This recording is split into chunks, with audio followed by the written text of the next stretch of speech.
मित्रों, दुनिया में सभी लोग हर रोज कोई न कोई पाप करते ही है, लेकिन वह स्वयं कभी ये नहीं सोचते कि वो पाप ही है।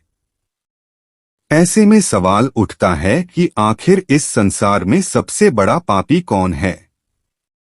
तो आज हम आपको विस्तार से बताएंगे। दोस्तों, एक बार की बात है, किसी देश में एक राजा रहते थे। वो और उनकी रानी दोनों ही भोलेनाथ के बहुत बड़े भक्त थे। उन्होंने अपने महल में तोता मैना का जोड़ा पाल रखा था और उन्हें एक ही पिंजरे में रखा था। अब ये तो सभी को पता है कि मियां बीबी में एक ना एक दिन लड़ाई जरूर होती है। तो काफी समय बीत चुका था। एक दिन मैना तोते से कहती है कि मैंने मान लिया कि यह पुरुष बड़े पापी होते हैं। ये बहुत ही बड़े धोखेबाज होते हैं। मौका मिलने पर यह कुछ भी कर सकते हैं। मैना की बात सुनकर तोता बोला, तू तो रहने ही दे। पुरुष उतने पाप नहीं कर सकता जितने पाप स्त्रियां करती है। जितनी धोखेबाज स्त्रियां होती है ना, उतना धोखेबाज तो कोई होता ही नहीं है। इनसे बड़ा पापी इस पूरी दुनिया में कोई नहीं होता। यह किसी की भी हत्या कर देती है। जिसके बाद तोता और मैना में लड़ाई होने लगी कि दुनिया में सबसे बड़ा पापी कौन है। ये सब दृश्य देखने के बाद राजा ने पूछा, तुम दोनों क्यों लड़ रहे हो? किस बात पर तुम दोनों विवाद कर रहे हो? मैना ने उत्तर देते हुए कहा, यह मान नहीं रहा कि दुनिया में सबसे बड़ा पापी पुरुष होता है। फिर तोते ने कहा, मैं कैसे मान जाऊं, क्योंकि सबसे बड़ी पापी स्त्रियां ही होती है।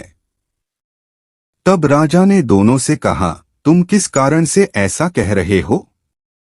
तब मैना ने उदाहरण देते हुए कहा, एक गांव में एक सेठ जी थे, बड़े ही धनबाद, और उनका जो बेटा था वो बहुत ज्यादा बिगड़ैल किस्म का इंसान था। सेठ जी का लड़का इतना जुआ खेलता था कि सेठ ये बात सोचते सोचते एक दिन स्वर्ग सिधार गए।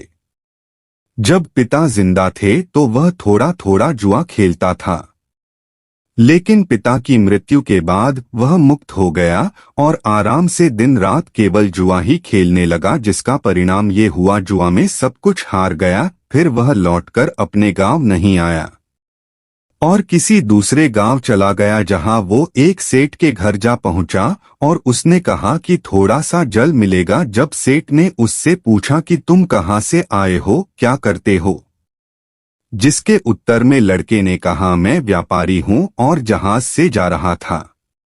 व्यापार करने में मेरा सामान समुद्र में डूब गया, तो आप मेरी कुछ मदद कर देते तो अच्छा होता।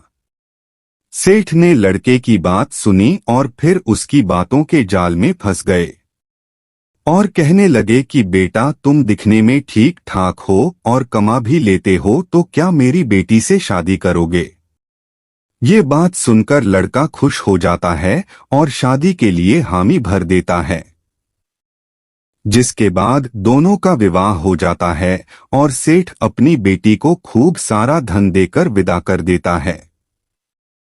अब इस लड़के को तो केवल धन के लिए विवाह करना था, जो वो कर लेता है।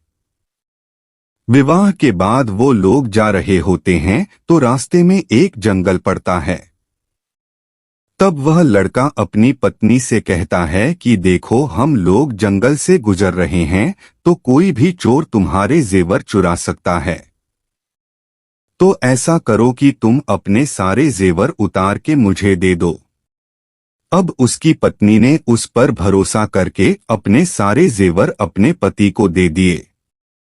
देती भी कैसे नहीं, क्योंकि वो उसका पति था। जिसके बाद उस लड़के ने अपनी पत्नी के जेवर एक कपड़े में रखकर अपनी कमर में बांध लिए। फिर वह सभी एक जगह आराम करने के लिए रुके। तब उस लालची लड़के के साथ आई दासी को उसने मार डाला और अपनी पत्नी को कुएं में गिरा दिया कि वह उसमें डूबने से मर जाएगी।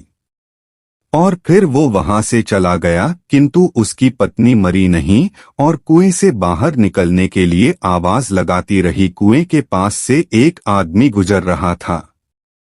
तब उसने किसी महिला की आवाज सुनी तो उस व्यक्ति ने उस महिला को कुएं से जैसे तैसे करके बाहर निकाला।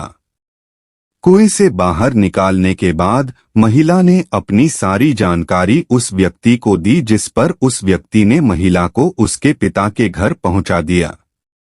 घर पहुंचने के बाद महिला के पिता यानी सेठ जी ने पूछा, क्या हुआ तुम्हारे साथ? अब क्योंकि वो स्त्री पतिव्रता थी इसलिए उसने अपने पिता से झूठ कहा और बोली, पिताजी जंगल में कुछ चोरों ने हम पर हमला कर दिया था और दासी को मार दिया, मुझे कुएं में धकेल दिया और पति का कुछ नहीं पता। बेटी की बातें सुनकर सेठ जी बोले, चलो कोई बात नहीं, भगवान सब सही कर देंगे।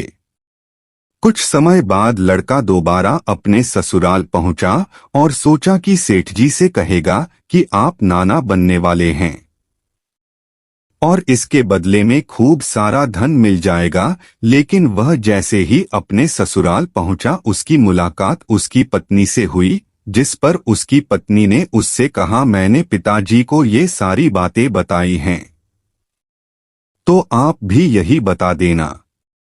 दोस्तों, वो कहते हैं ना कि आदत वालों की आदत नहीं जाती। उसने देखा कि उसकी पत्नी ने बहुत सारे जेवर पहन रखे हैं तो उस लड़के ने पत्नी से कहा, तुम सो जाओ, सुबह मैं तुम्हें अपने साथ लेकर जाऊंगा।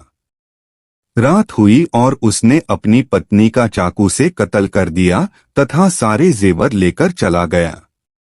राजा को ये सब कहानी बताने के बाद मैना ने कहा कि इसलिए मैं बोलती थी कि पुरुष दुनिया का सबसे बड़ा पापी इंसान होता है। उसने अपनी पत्नी को मारा और सारा सामान लेकर चला गया। मैना की ये बातें सुनकर तोते ने भी राजा को एक कहानी सुनाई जिसमें उसने स्त्री के चरित्र को लेकर बात की थी। दोनों की बात सुनने के बाद राजा बोले, इस बात का उत्तर मैं देता हूं कि कौन सबसे बड़ा पापी है। राजा आगे बताते हैं कि जिस इंसान की सोच उसके स्तर से नीचे गिर जाती है वह इंसान पापी होता है, फिर वो भला पुरुष हो या स्त्री, क्योंकि इंसान पाप करने से पहले यह नहीं सोचता कि वह स्त्री है या पुरुष, उसे पाप करना चाहिए या नहीं। दोस्तों, आज के लिए बस इतना ही। हम उम्मीद करते हैं कि हमारी इस कथा के जरिए आपको कई सवालों के जवाब मिल गए होंगे।